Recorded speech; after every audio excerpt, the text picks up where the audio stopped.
नमस्कार प्यारे साथियों, स्वागत है आप सभी का एक बार पुनः हमारे यूट्यूब चैनल दृष्टि हिंदी पर।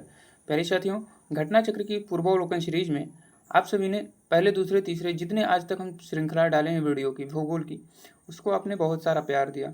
आप सबको ये वीडियो बहुत पसंद आई। इसी क्रम में आज हम अपनी नेक्स्ट वीडियो अपलोड करने जा रहे हैं, जिसमें आज हम हिमरेखा एवं हिमनद के बारे में चर्चा करेंगे। अगर आपको ये वीडियो पसंद आएगी तो चैनल को लाइक, शेयर, सब्सक्राइब जरूर करिएगा। अगर हमारे यूट्यूब चैनल पर नए हैं तो चैनल को सब्सक्राइब जरूर कर लें।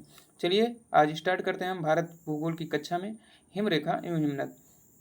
तो हिमरेखा और हिमनद किसे कहते हैं, आइए जान लेते हैं पहले।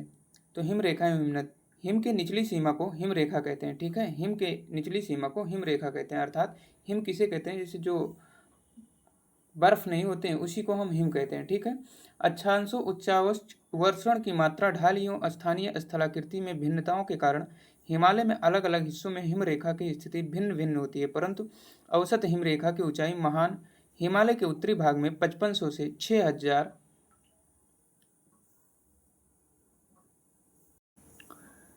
मीटर और महान हिमालय के दक्षिणी भाग में 4500 से 6000 मीटर पर पाई जाती हैं। तो क्या हुआ, हिमरेखा की स्थिति जो है वो महान हिमालय के उत्तरी भाग में 5500 से 6000 मीटर और महान हिमालय के दक्षिणी भाग में 4500 से 6000 मीटर पर पाई जाती हैं। ठीक है,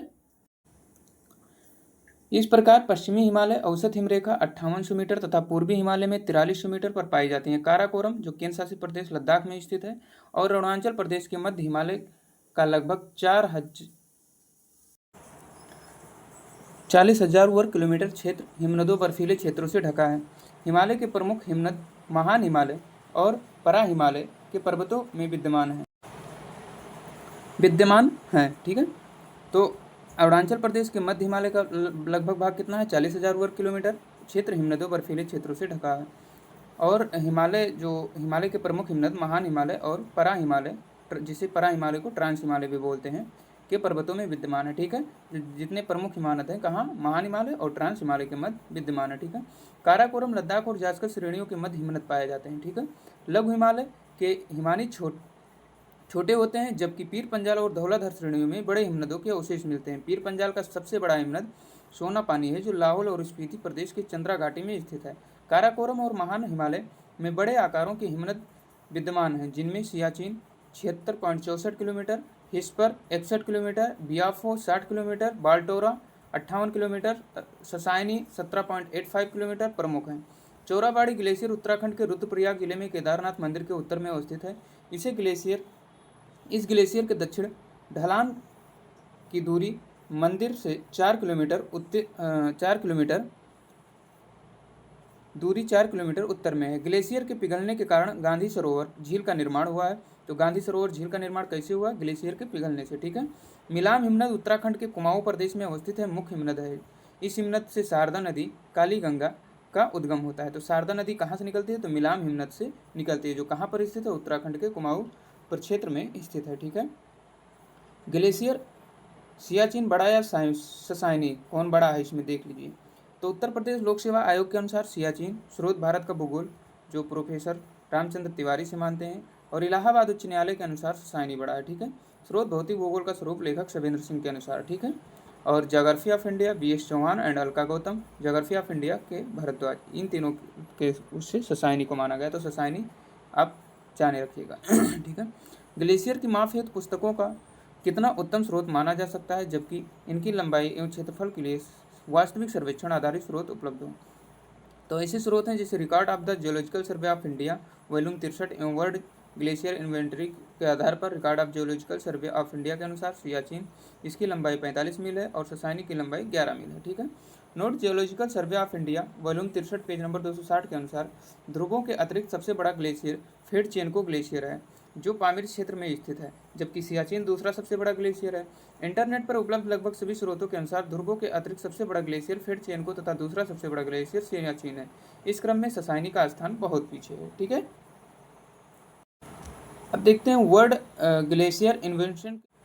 सियाचिन की लंबाई कितनी है, तो 76.64 किलोमीटर से 1056.42 वर्ग किलोमीटर तक है, और ससाइनी की लंबाई 17.85 किलोमीटर क्षेत्रफल है, जो 33.51 वर्ग किलोमीटर है। नोट WGI के अनुसार चेमू एवं गंगोत्री भी ससाइनी से बड़े ग्लेशियर हैं। ठीक है, तो स्पष्ट है कि सर्वेक्षण आधारित स्रोतों में सियाचिन एक विशाल ग्लेशियर है तथा ससाइनी का कोई उल्लेखनीय स्थान नहीं है। अभी भी ससाइनी का सियाचिन से बड़ा ग्लेशियर होने का दावा वाद्य योग है। ठीक है, अब आइए हम देख लेते हैं मैप के अनुसार थोड़ा कौन कौन सा ग्लेशियर कहाँ पर स्थित है। तो बाल्टोरो ग्लेशियर, ठीक है, बियाफो ग्लेशियर, हिस्पर ग्लेशियर, ये सब लद्दाख में है। सियाचिन ग्लेशियर भी लद्दाख में है। ठीक है, और द्रांग द्रुंग हिमानी भी लद्दाख में स्थित है। ठीक है, Gangotri glacier, Milam glacier, Pindar glacier, Kafni glacier, Yamunotri glacier, Satopanth glacier, Zemu glacier तो सिक्किम में है। ठीक है, और ये सब हिमाचल प्रदेश उत्तराखंड के क्षेत्र में पड़ते हैं। ठीक है, बढ़ते हैं, हम देख लेते हैं इसका जो कौन ग्लेशियर कहाँ पर स्थित है। तो सियाचिन ग्लेशियर काराकोरम श्रेणी में स्थित है जिसकी लंबाई 76.64 है। ठीक है, किलोमीटर के हिसाब से। बियाफो काराकोरम में स्थित है। हिस्पर भी काराकोरम, बाल्टोरो काराकोरम, चोंगा लुंगमा काराकोरम और खारदू जीन काराकोरम में। तो काराकोरम में कितने हैं? एक और है ससाइनी भी काराकोरम में स्थित है। तो सियाचिन, बियाफो, हिस्पर, बाल्टोरा, चोंगालुंगमा, खारदोजिन ये सब काराकोरम में है और ससाइनी भी काराकोरम में है। ठीक है, रिमो ग्लेशियर कश्मीर में है, पुनमा ग्लेशियर कश्मीर में है, गंगोत्री ग्लेशियर उत्तराखंड में है, जेमू ग्लेशियर सिक्किम नेपाल में स्थित है और रूपल ग्लेशियर कश्मीर में, दियामिर ग्लेशियर कश्मीर में स्थित है। हमारा नेक्स्ट है हिमालय में हिमरेखा निम्न के बीच होती है। तो हिमरेखा किसके बीच होती है? 4300 से 6000 मीटर के पूर्व में होती है। हिमरेखा औसत ऊंचाई महान हिमालय के उत्तरी भाग में 5500 से 6000 मीटर और महान हिमालय के दक्षिणी भाग में 4500 से 6000 के मध्य पाई जाती है। इस प्रकार पश्चिमी हिमालय की औसत हिमरेखा 5800 मीटर तथा पूर्वी हिमालय में 4300 मीटर पर पाई जाती है। सियाचिन हिमनद कहाँ स्थित है? तो सियाचिन हिमनद कहाँ स्थित है? तो आपको बताए थे हम कहाँ पर, लद्दाख में स्थित है। पहले इसे अक्साई चीन कहते थे, जो ठीक है लद्दाख में स्थित है। पहले इसे अक्साई चीन कहा जाता था। सियाचिन ग्लेशियर हिमनद अक्साई चीन के पश्चिम में, गिलगिट के पूर्व, लेह के उत्तर तथा नुब्रा घाटी के उत्तर में स्थित है या भारत के केंद्रशासित प्रदेश लद्दाख में स्थित है। तो कहाँ कहाँ स्थित है इसका जो लोकेशन है? ये अक्साई चीन के पश्चिम में, गिलगिट पूर्व में और लेह के उत्तर में तथा नुब्रा घाटी के उत्तर में स्थित है। ठीक है, निम्न में से कौन सा हिमनद सबसे बड़ा है? तो सबसे बड़ा सियाचिन ग्लेशियर है जो काराकोरम श्रेणी में स्थित है। ठीक है, जिसकी लंबाई कितनी है? 76.64 किलोमीटर है। सबसे बड़ा हिमनद निम्न में से कौन सा है? तो इसमें कौन सा ऑप्शन ये है, कंचनजंगा, ठीक है, रुंडुन और गंगोत्री और केदारनाथ। तो प्रश्न के अनुसार यहाँ पर गंगोत्री इसका सही उत्तर हो जाए क्योंकि इसकी लंबाई जो है वो 26 किलोमीटर है और रुंडुन हिमनद की लंबाई 19 किलोमीटर है, कंचनजंगा 16 है और केदारनाथ 14 है। ठीक है, तो गंगोत्री यहाँ पर सही राइट आंसर हो जाएगा। ठीक, हमारा नेक्स्ट प्रश्न है, निम्न में से कौन सा विशालतम हिमनद है? तो सियाचिन, इसे पता है ये। ठीक है, हमारा नेक्स्ट प्रश्न है, देखिए ससाइनी काराकोरम में 17.85, गंगोत्री उत्तराखंड में 26 किलोमीटर और जेमू सिक्किम में स्थित है 25 किलोमीटर, सियाचिन काराकोरम में 76.64 किलोमीटर। ठीक है, चौराबाड़ी ग्लेशियर कहाँ स्थित है? तो केदारनाथ में स्थित है।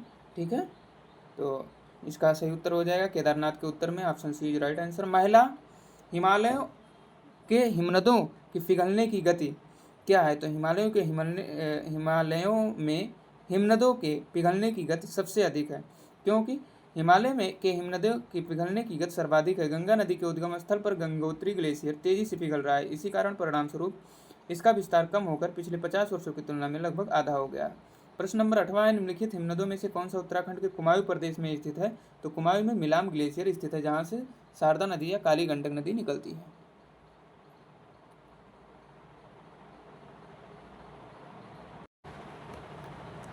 देख लेते हैं हिमनद और इसका मिलान देख लेते हैं। ठीक है, तो बंदरपूछ हिमनद, बंदरपूछ से कौन सी निकलती है? यमुना निकलती है, सही है। बारासिगरी से चेनाब नदी निकलती है, ये भी सही है। मिलाम से, तो मिलाम से मंदाकिनी नहीं निकलती है, गलत है।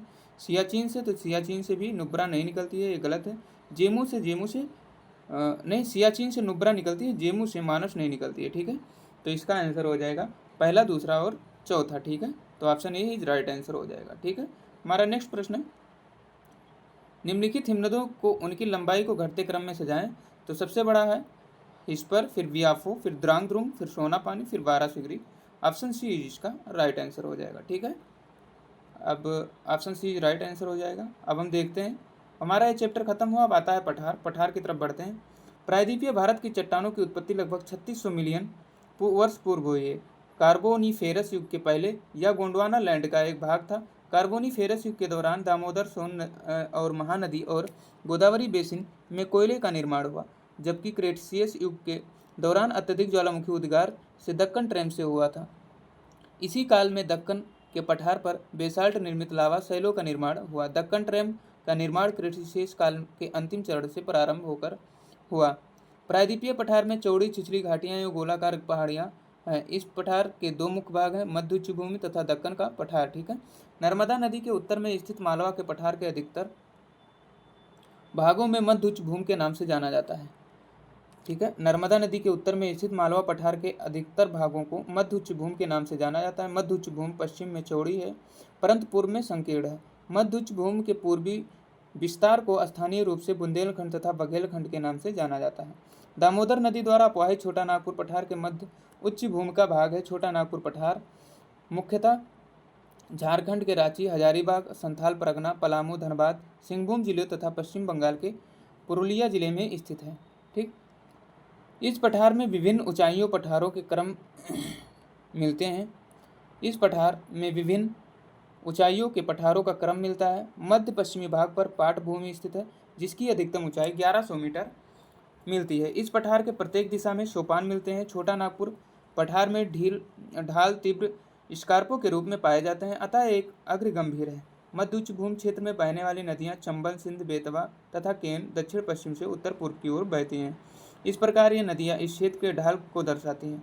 मालवा का पठार लगभग 530 किलोमीटर लंबाई एवं 390 किलोमीटर चौड़ाई के साथ प्रायद्वीपीय के लगभग 15,000 वर्ग किलोमीटर के क्षेत्र पर विस्तृत है।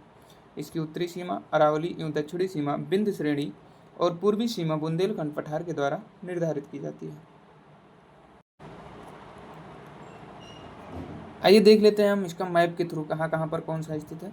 तो मालवा का पठार ये ठीक स्थित है। छोटा नागपुर पठार यहाँ स्थित है। मेघालय पठार यहाँ स्थित है। ठीक है। काठियावाड़ तट यहाँ स्थित है। महाराष्ट्र पठार, तेलंगाना पठार, ठीक है, दंडकारण्य पठार, दक्कन का पठार और कर्नाटक पठार, इसकी स्थिति ऐसे है। ठीक है। तो ये मध्य उच्च भूमि के अंतर्गत आता है और ये दक्कन के पठार के अंतर्गत आता है। ठीक है। अब आइए हम देख लेते हैं लद्दाख पठार सबसे ऊपर लद्दाख में है। ठीक है। आइए हम देख लेते हैं इसकी स्थिति कैसी और है, थोड़ा इसका सॉल्यूशन और हम जोड़ लेते हैं, फिर प्रश्न की तरफ बढ़ेंगे। दक्कन का पठार एक त्रिभुजाकार भूभाग है जो नर्मदा नदी के दक्षिण में स्थित है। तो दक्कन का पठार कैसा भाग है?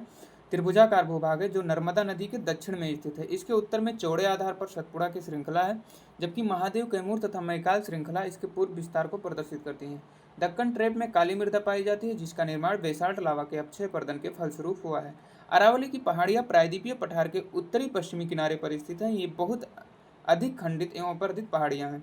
प्रायद्वीपीय पठार का एक भाग उत्तर पूर्व में पाया जाता है। इसे स्थानीय रूप से मेघालय पठार, कार्बी एंगलोंग पठार तथा उत्तर कचार पहाड़ी के नाम से भी जाना जाता है। यह भ्रंशन के कारण प्रायद्वीपीय भाग से मालदा गैप द्वारा पृथक हो गया है। मालदा गैप पश्चिम बंगाल, मेघालय के कार्बी एंगलोंग पठार को छोटा नागपुर पठार से अलग करता है। ठीक है। तो मालदा गैप किसे अलग करता है? तो मालदा गैप जो है पश्चिम बंगाल में स्थित है, जो मेघालय व कार्बी एंगलोंग पठार को छोटा नागपुर पठार से अलग करता है। मेघालय पठार में 3 महत्वपूर्ण पहाड़ियां हैं जो गारो, खासी तथा जयंतियां हैं। भुवन पहाड़ियों मिजो हिल्स का भाग है। भुवन पहाड़ियां किसका भाग है? तो मिजो हिल्स का भाग है, जो मिजो हिल्स कहाँ है? मिजोरम में। ठीक है।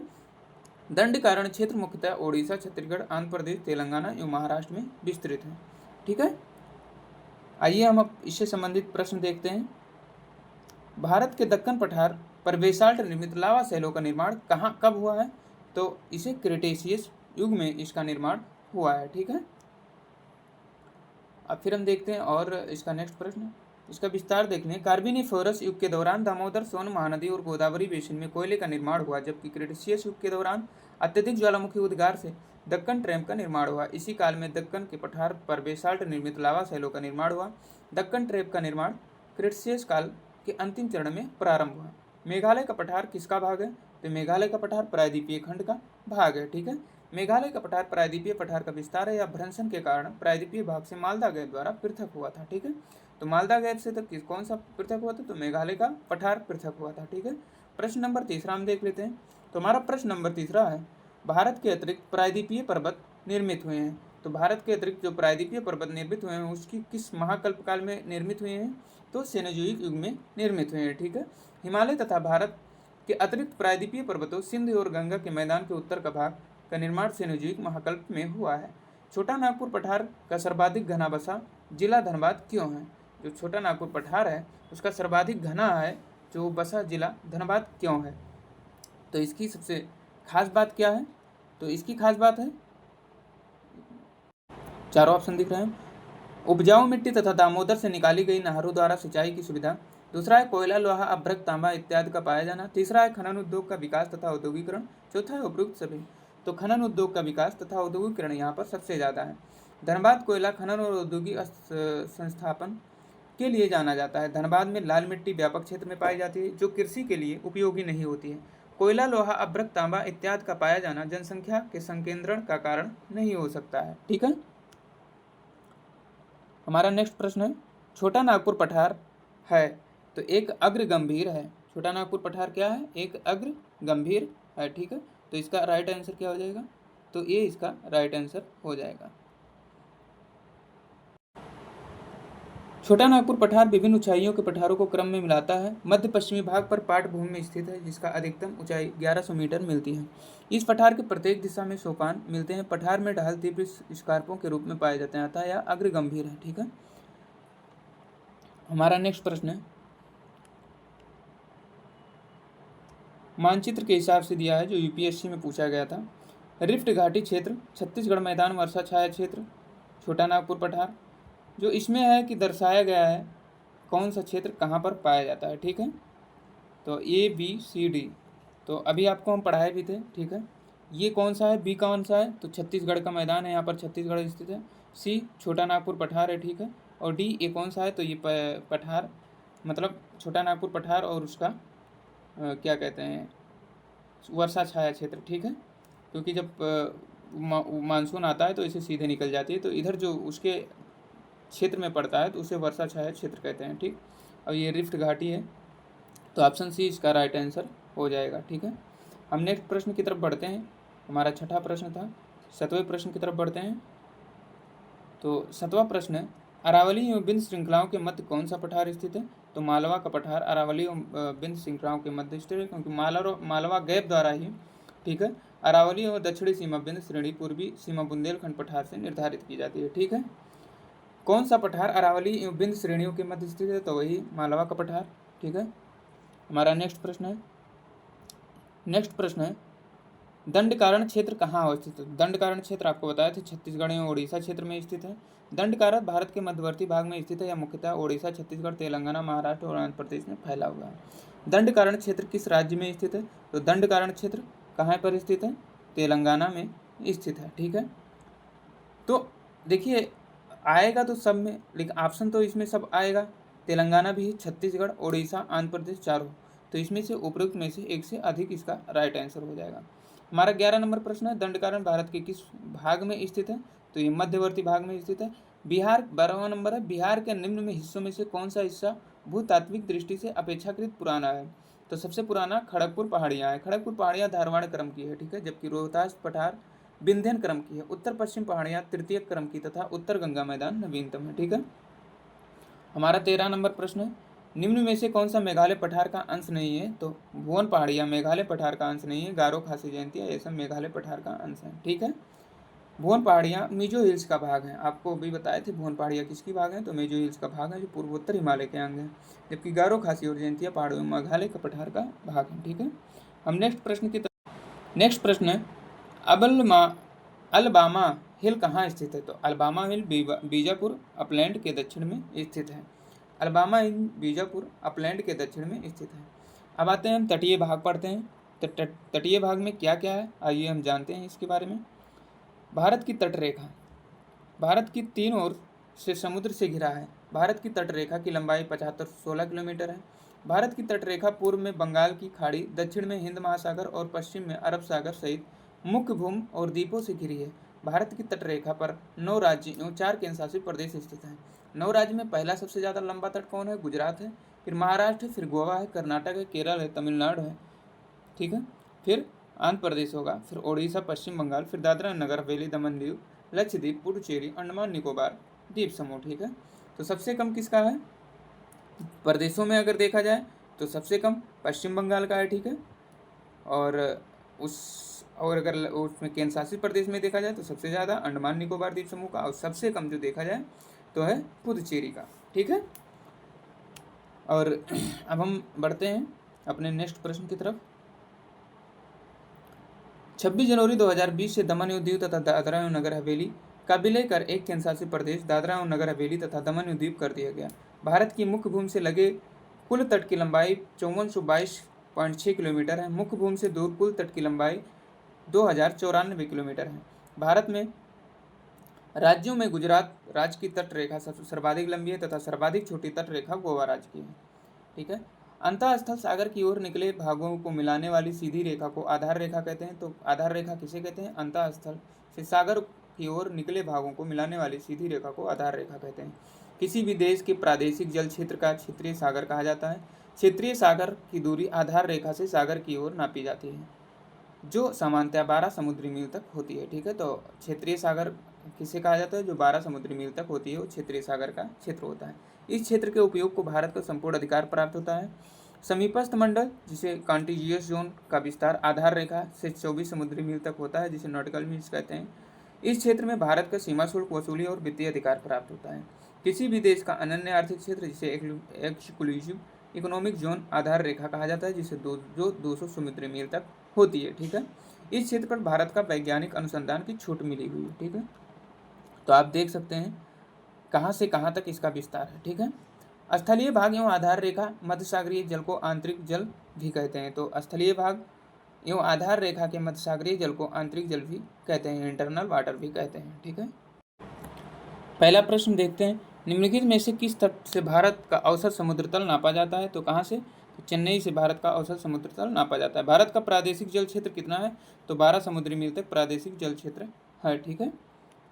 फिर तीसरा प्रश्न है, भारत की तटरेखा की कुल लंबाई कितनी है? तो भारत की तटरेखा की कुल लंबाई 7516 किलोमीटर है, जो 7500 के लगभग है। तो ऑप्शन डी इसका राइट आंसर हो जाएगा। भारत की तटरेखा कितनी है? तो भारत की तटरेखा कितनी है? 7516 है, जो ऑप्शन में नहीं है, इसमें कोई ऑप्शन सही नहीं है। पांचवा प्रश्न है, भारत के निम्नलिखित राज्यों में से किसकी तटरेखा सबसे लंबी है? तो सबसे लंबी किसकी है? तो गुजरात की सबसे लंबी है, ठीक है। हमारा नेक्स्ट प्रश्न है, भारत के किस राज्य में का समुद्र तट सबसे अधिक लंबा है? तो गुजरात इसका राइट आंसर। सातवां, निम्नलिखित में से भारत का कौन सा राज्य सर्वाधिक लंबी तटीय रेखा वाला राज्य है? तो गुजरात हो जाएगा। भारत में कितने राज्य तटरेखा से लगे हैं? तो 9 राज्य भारत के तटरेखा से लगे हैं, ठीक है। कौन कौन राज्य हैं इसे आप देख लीजिएगा। प्राचीन भारतीय ऐतिहासिक भूगोल में रत्नाकर नाम सूचक किसका था? तो रत्नाकर नाम हिंद महासागर था। प्राचीन भारतीय ऐतिहासिक साक्ष्यों में हिंद महासागर को रत्नाकर से संबंधित किया गया। इस आधार पर अभीष्ट उत्तर विकल्प सी होगा, ठीक है। सर्वाधिक तटीय अपर्दन होता है, तो सर्वाधिक तटीय अपर्दन लहरों से होता है। जब लहरें मारती हैं तो अपर्दन होता है कटाव, जिसे अपर्दन कटाव कहते हैं। तटीय अपर्दन में समुद्री लहरों, ज्वार भाटा धाराओं, सुनामी लहरों तथा मानवीय क्रियाओं, कलापों आदि की प्रमुख भूमिका होती है। इनमें से सर्वाधिक तटीय अपर्दन लहरों द्वारा होती है, ठीक है। अब आइए हम देखते हैं पूर्वी और पश्चिमी तट, ठीक है। पूर्वी और पश्चिमी तट के बारे में चर्चा करते हैं। भू आकृतिक आधार पर भारत के तटीय मैदान को 3 भागों में वर्गीकृत किया गया है। कौन कौन सा?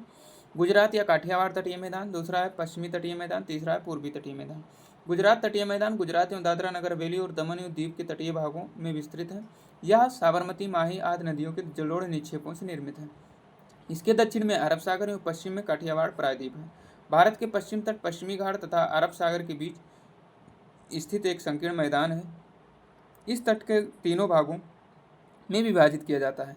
तट के उत्तरी भाग में कोंकण तट महाराष्ट्र तथा गोवा तक कोंकण तट है, ठीक है। तट के उत्तरी भाग में कोंकण तट जो महाराष्ट्र से गोवा तक फैला है। मध्य भाग में कर्नाटक तट जो कनारा तट कहते हैं, जिसे कर्नाटक एवं दक्षिणी भाग को मालाबार तट कहा जाता है। कनारा तट गोवा तथा मंगलूर के मध्य, जबकि मालाबार तट मंगलूर से कन्याकुमारी तक विस्तृत है। पूर्वी तटीय मैदान महानदी, गोदावरी, कृष्णा तथा कावेरी नदियों के डेल्टाओं द्वारा निर्मित होने के कारण बड़ा उपजाऊ है।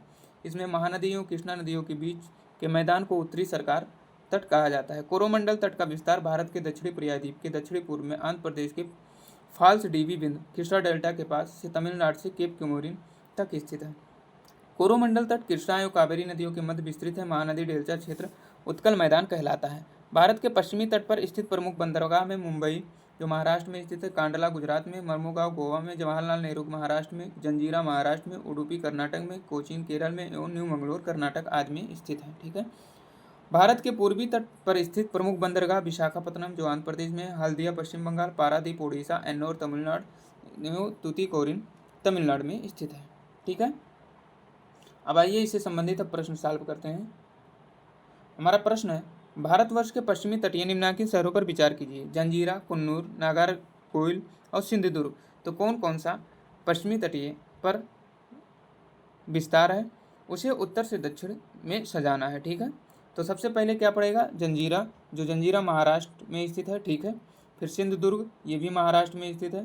फिर ये दोनों महाराष्ट्र में, सिंधुदुर्ग। ठीक है, चौथा। फिर कन्नूर, जो कन्नूर है वो केरल में स्थित है। और नागरकोइल, ये भी तमिलनाडु राज्य में स्थित है। तो इसका कौन सा उत्तर हो जाएगा, तो सबसे पहले जंजीरा पड़ेगा, फिर सिंधुदुर्ग, फिर कन्नूर, फिर नागरकोइल। तो 1 4 2 3 इसका राइट आंसर हो जाएगा। ठीक है, नेक्स्ट प्रश्न की तरफ बढ़ते हैं। आपको यत्र तत्र कुछ, प्रश्न दूसरा है, आपको यत्र तत्र कुछ अनोखे डेनमार्क वासी मिल जाएंगे, परंतु उसका कारण यह है कि डेनमार्क की चौकी हुई करती थी। यह अनूठा नगर, उसका दुर्ग और सुंदर गिरजाघर या नया जेरूसलम, सूनी सड़कें और उजड़ तटाग्र सब मिलकर अद्भुत रत्न बनाए जाते हैं। इस उक्त में वर्णित स्थान कौन सा है, तो तमिलनाडु तट पर इसका सही आंसर हो जाएगा। ऑप्शन ए है तमिलनाडु तट पर, दूसरा है केरल तट पर, तीसरा है कर्नाटक तट पर, चौथा है गोवा तट पर। तो ऑप्शन ए तमिलनाडु तट पर सही है। तमिलनाडु तट पर अवस्थित तरंगमबाड़ी डेनमार्क से संबद्धता के लिए विख्यात है। न्यू जेरूसलम चर्च, जिरवेन चर्च आदि यहाँ की प्रमुख इमारतें हैं जो डेनमार्क निवासियों ने बनाई थी। डेनमार्क निवासी यहाँ 1620 ईस्वी में आए थे। 1845 में डेनमार्क ने यहाँ बस्ती अंग्रेज को बेच दी थी। ठीक है, हमारा नेक्स्ट प्रश्न है, भारत के तटीय क्षेत्र पर के ये भाग दोधित करते हैं। तो पहला है समुद्र तटीय प्रदूषण को, लवण गहनता समान रेखा को, वे क्षेत्र जिन तक संपृक्तता का विस्तार है। चौथा है अंतर्जलीय उच्चावच को। तो ऑप्शन 4 इज राइट आंसर, अंतर्जलीय उच्चावच को। ठीक है, भारतवर्ष के निम्न शहरों पर विचार करें तथा नीचे दिए गए कूट से ज्ञात करें कि इनमें से कौन से पश्चिमी तट पर अवस्थित है। पहला है जंजीरा, दूसरा है उडुपी, तीसरा है औराविले, चौथा है तूतीकोरिन। तो ऑप्शन 1 और 2 पश्चिमी तट पर स्थित है। अभी हम आप इसे पहले पढ़ चुके हैं। जंजीरा महाराष्ट्र के रायगढ़ जिले में है और उडुपी कर्नाटक के उडुपी जिले में है। अराविलो जो है वो तमिलनाडु में स्थित है। ठीक है, एवं पुच्चूरी की सीमा पर। और तूतीकोरिन जो है ये भी वहीं पर लगभग स्थित है। ठीक है, हमारा नेक्स्ट प्रश्न है, पांचवा है, सूची 1 को सूची 2 के साथ सुमेल कीजिए। दीघा, गोपालपुर, कलांगुट, मरीना। ठीक है, तो इसे सर्च, तो दीघा कहाँ पड़ेगा, तो दीघा पड़ेगा पश्चिम बंगाल में, गोपालपुर उड़ीसा में पड़ेगा, कालांगुट कहाँ पड़ेगा, गोवा में, मरीना तमिलनाडु में। तो इसका 2 3 4 1 ऑप्शन बी राइट आंसर हो जाएगा। ठीक है, हम नेक्स्ट प्रश्न की तरफ बढ़ते हैं। हमारा नेक्स्ट प्रश्न है, तमिलनाडु व आंध्र प्रदेश तट का नाम क्या है, तो इसका नाम कोरोमंडल तट है। आप जानते हैं कोरोमंडल तट का विस्तार भारत के दक्षिणी प्रायद्वीपीय दक्षिण पूर्व में आंध्र प्रदेश के फाल्स डीवी बिंदु कृष्णा डेल्टा के पास से तमिलनाडु केप कोमोरिन कन्याकुमारी तक फैला है। तो कोरोमंडल तट कहाँ से कहाँ तक है, तो कृष्णा डेल्टा से कन्याकुमारी तक फैला है। तमिलनाडु का समुद्र तट क्या कहलाता है, तो अभी आपको पता है कोरोमंडल तट। भारत के निम्नलिखित तटों में से कृष्णा डेल्टा केप कोमोरिन तक स्थित है, तो कोरोमंडल तट ही स्थित है। 9वां प्रश्न है, निम्नलिखित में से कौन सा केप कोमोरिन के नाम से भी जाना जाता है, तो कन्याकुमारी को केप कोमोरिन नाम से जानते हैं। 10वां प्रश्न है, भारत के पश्चिमी तटीय मैदान के उत्तरी भाग में जिस अन्य नाम से जाना जाता है उसे क्या कहते हैं, तो उसे मालाबार तट कहते हैं। ठीक है, तो भारत के पश्चिमी तटीय मैदान संकीर्ण है, इसे उत्तरी भाग को कोंकण तट कहते हैं और दक्षिणी भाग को मालाबार तट कहते हैं। इसके दक्षिणी भाग को हम उत्तरी समझ लिए थे, उत्तरी भाग को कोंकण उत्तरी लिखा है तो वहाँ कोंकण सही कर लीजिएगा। जबकि पूर्वी तटीय मैदान को उत्तरी भाग के उत्तरी सरकार तट एवं दक्षिणी भाग को कोरोमंडल तट कहा जाता है। ठीक है, तो आज तक जो हम द्वीप समूहों पर चर्चा, जो तट थे, तटीय राज्य और जो पर्वत पठार मैदान थे, ये सब चर्चा कर लिए हैं। अब हमारा द्वीप समूह बचा है, द्वीप समूह हम कल चर्चा कर लेंगे। उसके बाद हम नेक्स्ट केंद्र शासित प्रदेश की तरफ मूव करेंगे। ठीक है, अगर आपको ये वीडियो पसंद आती है तो चैनल को सब्सक्राइब करें और वीडियो को लाइक करें। ठीक है, और अपने दोस्तों तक शेयर जरूर करें। धन्यवाद, मिलते हैं नेक्स्ट वीडियो में, तब तक के लिए जय हिंद, वंदे मातरम। आपका दिन शुभ हो।